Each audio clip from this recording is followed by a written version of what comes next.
ইঁদুর দেখে মামদো কুকুর, বললে তেড়ে হেঁকে, বলবো কি আর, বড়ই খুশি হলেম তোরে দেখে। আজকে আমার কাজ কিছু নেই, সময় আছে মেলা, আয় না খেলি দুই জনাতে মোকদ্দমার খেলা। তুই হবি চোর, তোর নামেতে করব নালিশ রুজু।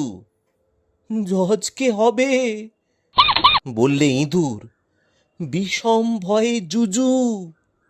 কোথায় উকিল, পেয়দা, পুলিশ, বিচার কিসে হবে?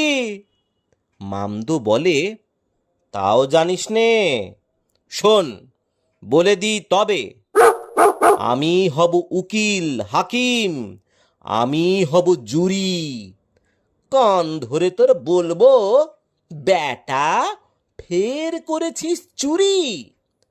শটান দেব ফাঁসির হুকুম, অমনি একেবারে। বুঝবি তখন চোর বাছা ধন, বিচার বলে কারে।